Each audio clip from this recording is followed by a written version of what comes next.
कहाँ हैं वो लोग, जरा सामने तो आए जो कहते थे बाबर आजम तो T20 का प्लेयर ही नहीं, उसे इज्जत बचानी चाहिए अपनी और हो जाए रिटायर। लो, बाबर आजम ने पेशावर ज़ल्मी को PSL 11 का चैंपियन बनवा के ऐसे तमाम लोगों को गलत साबित कर दिया। यूं बाबर आजम के करियर को नई जिंदगी भी मिल गई। अब असल मायनों में शुरू होगा बाबर का T20 करियर। मुश्किल तरीन वक्त गुजर चुका बाबर का, अब दुनिया एक बार फिर उसी पुराने बाबर आजम को देखेगी, बल्कि यूं कहें कि नया बाबर आजम होगा हम सबके सामने। क्योंकि अगर PSL 11 में भी निहायत बुरी कारकर्दगी दिखलाते बाबर आजम तो फिर करियर वाकई खत्म था उनका। रिटायरमेंट लेना पड़ जाती उन्हें T20 टीम से, लेकिन बाबर ने तानों के बावजूद सख्त मेहनत जारी रखी और PSL 11 में अपनी क्लास दिखलाई। यकीन करें, पेशावर ज़ल्मी की जीत में सबसे ज्यादा हाथ है ही बाबर आजम का। ना सिर्फ उन्होंने PSL 11 में तमाम प्लेयर्स से ज्यादा 588 रन स्कोर किए, बल्कि कप्तानी भी बेमिसाल रही किंग बाबर आजम की। यूं अपना तो वो T20 क्रिकेट से रिटायरमेंट लेंगे और ना ही ड्रॉप किया जाएगा उन्हें पाकिस्तान की कौमी T20 टीम से। 588 रन,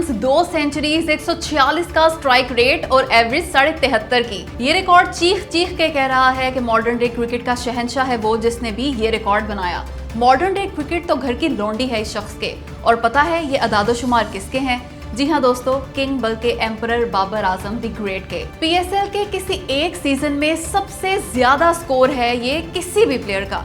फखर जमान के बाद बाबर आजम कामयाब हुए 588 रन ठोकने में किसी एक PSL एडिशन में, और PSL 11 का तो हाईएस्ट स्कोर है ही ये। साथ ही बाबर आजम PSL में सबसे ज्यादा बार 500 रन बनाने वाले प्लेयर भी बन गए। 4 बार ये मार्का मारा बाबर आजम ने, मगर अफसोस के 0 पर आउट हो गए वो फाइनल में, और महज 12 रन की कमी से 600 रन ना बना सके, वरना दुनिया के पहले बल्लेबाज बन जाते बाबर आजम PSL में 600 रन दागने वाले। खैर, हमारे किंग ने 2 हाफ सेंचुरीज भी स्कोर की PSL 11 में। सबसे ज्यादा 60 चौके मारे और छक्के मारे 15, उस्ताद जी 15।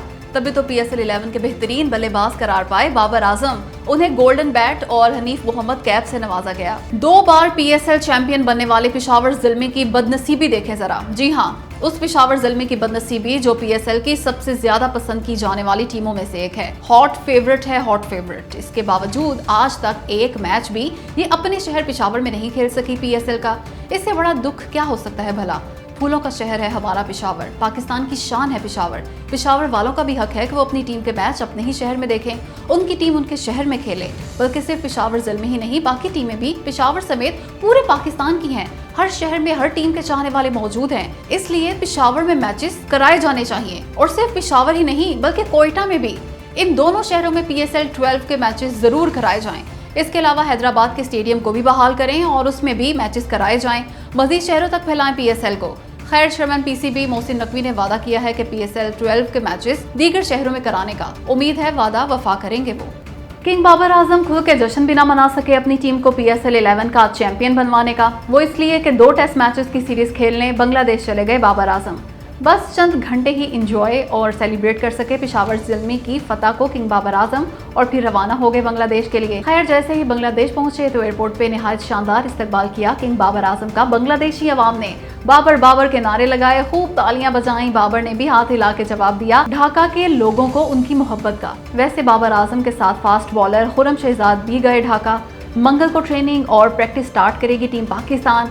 उसके बाद 8 मई को ढाका के शेरे बंगला नेशनल स्टेडियम में पहला टेस्ट मैच खेला जाएगा। उसके बाद दूसरा और आखिरी टेस्ट 16 मई को सिलेट में होगा। उम्मीद यही है कि पाकिस्तान ये दोनों मैच जीत के व्हाइट वॉश करेगा बांग्लादेश को और लेगा बदला उस व्हाइट वॉश का जो लास्ट टाइम उसने पाकिस्तान में हमें किया था।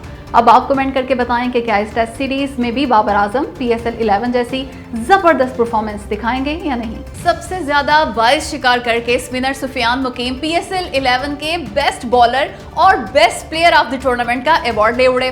साबित किया सुफियान मुकीम ने कि वे दुनिया के सबसे बड़े स्पिनर हैं। और यार, अनप्लेएबल रहे वो पूरे PSL में, तभी तो 11 मैचेस में 22 शिकार किए। 32 रन दे के 4 विकेटें उनकी बेस्ट बॉलिंग रही। सिर्फ और सिर्फ 7.2 के इकोनॉमी रेट से बॉलिंग कराई सुफियान मुकीम ने।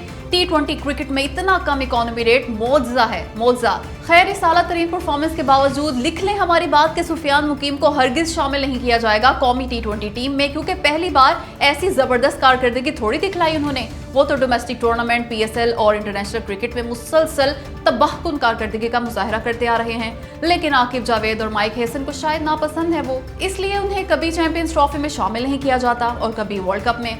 सो हमें कोई उम्मीद नहीं कि इस बार टीम का हिस्सा बनाया जाएगा सुफियान मुकीम को, क्योंकि जब तक हमारी क्रिकेट पे आकिब जावेद और माइक हेसन जैसे शहजादे मुसल्लत हैं, तब तक सुफियान मुकीम जैसे जबरदस्त टैलेंट की कोई जगह नहीं टीम में। हुनैन शाह जैसा है ही कोई नहीं, शाहीन नसीम, हारिस रऊफ ते शह ही कोई नहीं। हुनैन शाह बहुत बड़े बॉलर हैं, खुद पीएसएल इंतजामिया भी मान गई, तभी तो हुनैन शाह को पीएसएल का इमर्जिंग प्लेयर यानी उभरता हुआ सितारा करार दे दिया। और बिल्कुल मेरिट पे किया गया फैसला, क्योंकि 17 विकेटें हैं इस बच्चे की पीएसएल 11 में। इकोनॉमी रेट भी बुरा नहीं यानी 8.5 का। इसके अलावा महज 22 रन दे के 4 शिकार, बेस्ट बॉलिंग फिगर्स हैं। हुनैन शाह के इस पीएसएल में ये बहुत ही उम्दा कारकर्दगी है एक यंगस्टर की, और वो भी उस यंगस्टर की जिसने कमबैक किया हो इंजरी से। खैर, शादाब खान को पीएसएल 11 का बेहतरीन ऑलराउंडर करार दिया गया।